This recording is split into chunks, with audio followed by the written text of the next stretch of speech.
Halito everybody, this is CT over the NYC Indian, and today we're going to be reviewing Love After Lockup, Extra Stress. This is going to be brought to you from an urban Native American perspective, a mixed perspective, and a secular perspective. So let's dive right on in. Start the episode with Chaz and Branwen, and Chaz is getting on a flight to Oregon to go pick up this woman from her prison release location in Portland, Oregon, and he's bringing the matching, Mr. and Mrs. wedding nuptial jogging suits. This was something else, right? With a ring and, but he's not happy because he found out that her ex is going to be there to pick her up as well, or like to greet her. And I'm like, what, the ex? Like, what is up with that? That just made no sense to me. So he gets there and he like awkwardly, it was like, he says hello, but it's a very awkward introduction with this guy, but he knew who he was.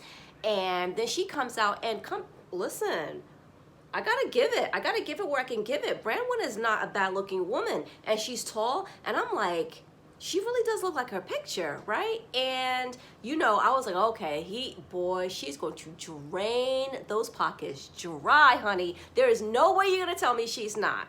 A girl that looks like that, she knows how to get what she wants out of a man, all right? And I don't know if this is pure scam at this point, but I don't know. We'll see. So, yeah, he gets on one knee and proposes to her, and she's just ready to get out of there because she doesn't want to be around this Aaron guy, So Radine's furlough is now ended, and it's time for her to go back to the halfway house. So the day before, she's talking with her parents. They're basically questioning her about this whole juggling of relationships. Does she really want to be with this guy forever? That kind of thing. And while they're having this conversation, I noticed they're all just like hanging out there, like in these recliners, where it's like a casual bed, right? And with your shoes on and the dirty nails and stuff. I was like, oh God. But anyway, I guess it doesn't bother Rick. So, Rick picks her up and takes her to this ice cream place that they went to when they were previously dated before she was incarcerated. And, it's bringing back memories. They're reconnecting. And he basically lets her know in so many words, I did not want to be in this three-way relationship. You're going to have to, make up your mind. And, she's starting to get nervous because she doesn't want that ground, that foundational ground that has been sturdy and, reliably there for the past 5 years. And financially, hello, to go away as she's about to go into the halfway house. So we'll see if he sticks to that. I'm not sure. I'm just not. So now we have Lacey and Antoine, and they're on their way to her place, and he's smoking that smoke. And, he sees that the cops are nearby in their car, and he's getting nervous, right? He doesn't want to go back to prison. And then she just out of nowhere whips out some container of Tupperware of chicken teriyaki that she made for him. And, it's like... First of all, chicken teriyaki, it's a very popular dish in Washington State, I must say. But come on, you don't give somebody coming out of prison like a cold dish that's supposed to be of a hot food in the car when you're on your way home. Like, it just made no sense. Now, he was absolutely dead wrong. He should have just took it with a smile and say, you know what, honey, we'll eat this later. But still, that was a little bit silly. So anyway, he's like, I want some real teriyaki, basically. So he has her... After she slaved over that hot stove, over that meal, he has her take him to some, takeout teriyaki place, and he gets his food and it's really good, but he's eating it in the car. He won't go inside, and he says that he has anxiety due to him being in solitary confinement for 2 years. And I have heard that. I've seen some prison documentaries where people speak about the long-term damage and just the different effects that they had, even if it was just acutely after getting out of solitary. So it is plausible, but here's my theory. Okay, I think because he was, like I said, smoking that smoke, I think he was paranoid, and I think he just didn't want to be around people. I really, he probably... I don't know how long it's been since he smoked. Now, I know they do get stuff in jail, but I don't know if he's been in solitary for 2 years and he probably hasn't smoked in a long time, and it probably hit him like that. And he's like, oh, I don't want to be around people. He's probably paranoid. He's going to wind up back in prison. Now, I can totally see that was the situation. Allegedly, that's what I think. So anyway... he wants to go see his mom, but when he calls her, come to find out that his mom has COVID. And the mom said her and somebody else. I'm assuming that it was her and the grandma. So he's bummed out. They go to her house. He gets to see it for the first time.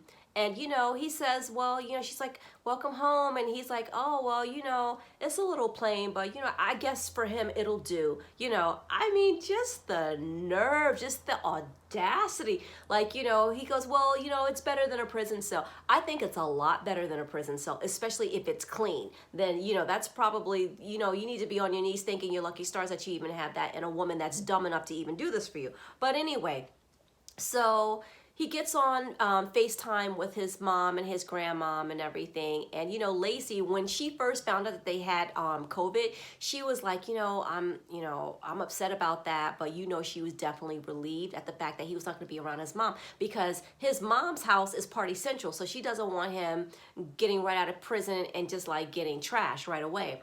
So, when he asked her about the FaceTiming, or when he told her that he wanted to FaceTime her, she was all down with that, right? Because she can basically stay out of the screenshot.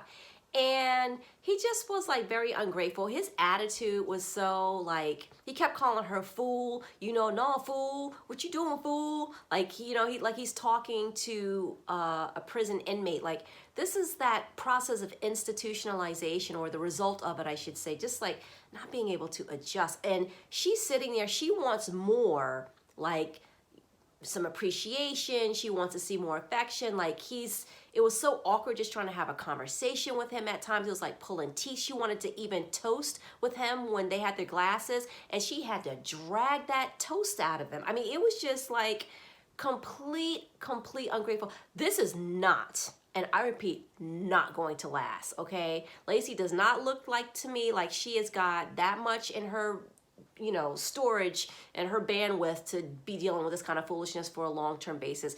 And if he gets around his mom and he starts doing wrong, he can wind up right back in prison. He's been in and out for so long anyway. So, oh God, I just was like, girl, what do you see in him? Like, it was just, listen, if you're going to be an older woman and you want to get somebody younger, hey, nothing wrong with that. But you know what? Just make sure that they're not going to land you in prison. What if he like brings drugs in your house or something like that? I mean, what if he has people, hanging out around at the house who have guns and things like that? I mean, you can wind up jeopardizing everything that you've worked for, because she seems like a working class woman to me. I mean, it just seems very, very odd. I just do not get it.